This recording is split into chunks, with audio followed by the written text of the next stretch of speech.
Ayan, magandang araw mga kapatid, Noxky Vlog. Andito tayo ngayon sa Motor Ace, Lulumboy, Bukawi Branch para i-review itong bagong labas ng Raider 150 Blade Edition.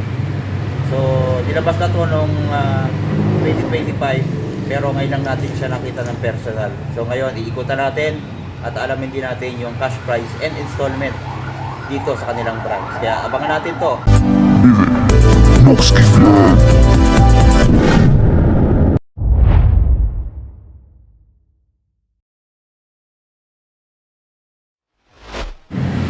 So, ito yung bagong labas ng Raider 150 Fi na Blade Edition.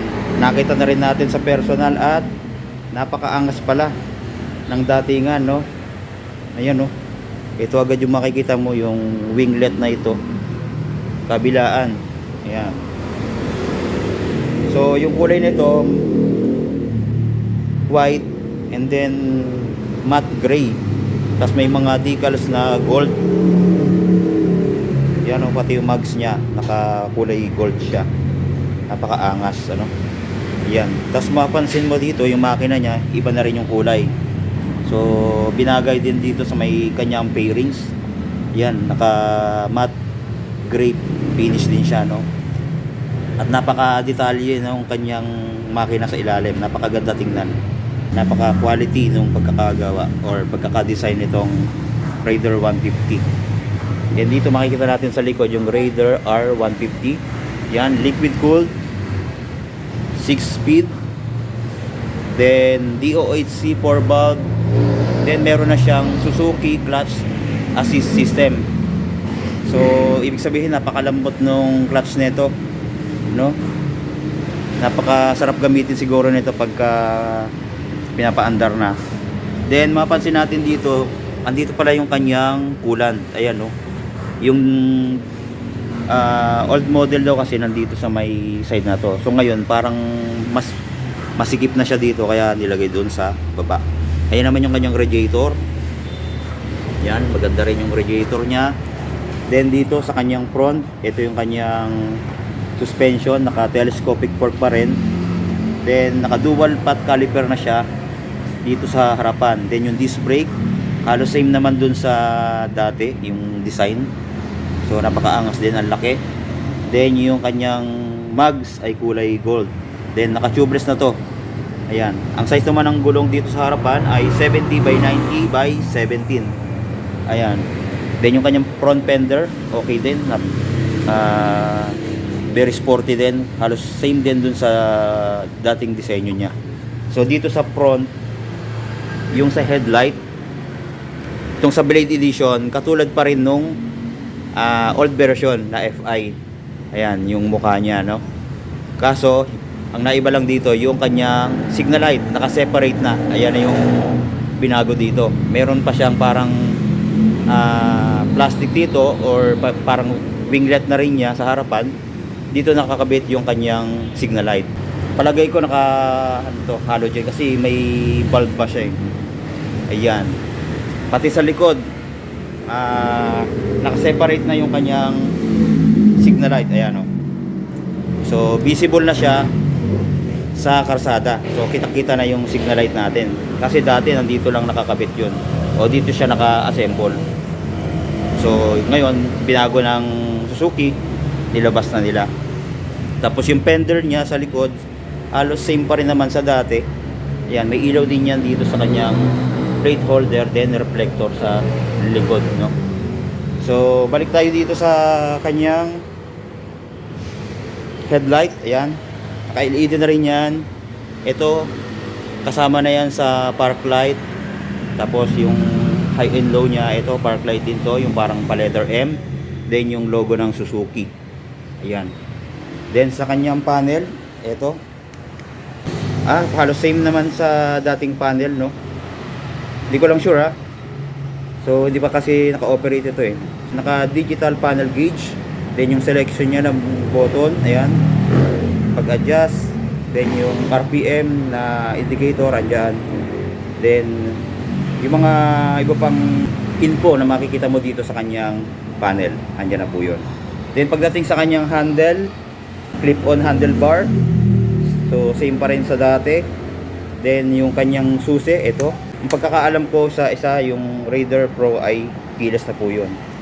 So ito ay susi pa rin. So pili na lang kayo kung ano yung mas prefer nyo, susi ba or keyless ano.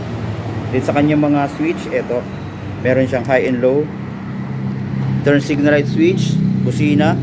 Then sa kabila yung kanyang electric starter niya. So wala nang makikita ibang button dito. Tapos brake master dito sa kanyang harapan ano. Ayan. Sa throttle, yan, napaka-soft ng throttle niya. Then sa clutch, yun, napakalambot nga ng clutch nito. Ayan, kahit isang daliri, kayang-kaya. Then meron na rin siyang stock na side mirror. Ayan. So all goods din yung kanyang side mirror. Malaki din ano. Pasok din yan sa LTO. Pagdating dito, ito yung kanyang nabago din dito, yung camelback daw yung design. Yan oh, para daw Kawasaki Fury ang pormahan nito. Pero mas maganda yung forma nito sa tingin ko. Tapos meron siyang pocket dito. Iyan oh, nabubuksan. Meron na rin siyang USB charging port. So pwede ka na mag-charge ng cellphone mo habang buwabiyahe. Pwede mo din ditong ilagay, pero wag nyong kakalimutan dahil wala po itong lock ano. Hindi po siya nalalak. Pwede siyang mabuksan anytime. Ayan. So kaya ingat-ingatan nyo na lang. Then dito meron siyang design nga. Yan. Tapos dito Suzuki. Ito yung bago din sa kanya, yung winglet na to. So nakakatulong din to sa aerodynamics.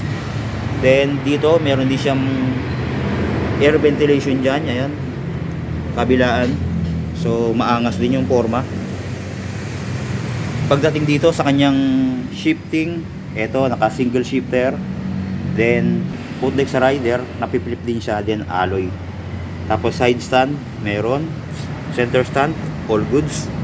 Then sa angkas, all goods din, napipilip. Then alloy siya, no? Tapos sa kanyang swing arms, naka tubular na yan, no? Then pati yung kanyang sprocket and then yung plato niya, all goods. Quality yung kanyang mga parts ano. Then naka monoshock siya, ayan. Kulay silver yung baba, then black yung kanyang spring, no? Then pagdating dito sa kanyang taillight, ito. So ito na yung pinaka buong assembly ng taillight niya, ayan. Tapos yung signal light sa likod, ito, naka-separate yan, no? Then pagdating dito sa likod na gulong, ito, naka-disc brake pa rin. At meron siyang single pot caliper na kulay black. At ang tatak nito ay, ayun, Nissin. Naka-Nissin na pala to. So magandang klase na rin. Then tubeless din siya, no? So ang size naman ng gulong dito sa harapan ay 80 by 90 by 17. Tubeless na rin po. So ayan, sa muffler same pa rin yung forma niya, parehong-pareho. Meron siyang heat guard na silver. Then yung tick ay silver din. So all goods. Then sa tapakan sa preno, all goods din. Ganda ng kanyang ginamit. Flat bar siya na solid. Then pati dito sa tapakan, napaka all goods niyan, yung ganitong design, no. Sa makina nga makikita natin napakaganda nung bagong kulay or yung design ngayon, no. Yan.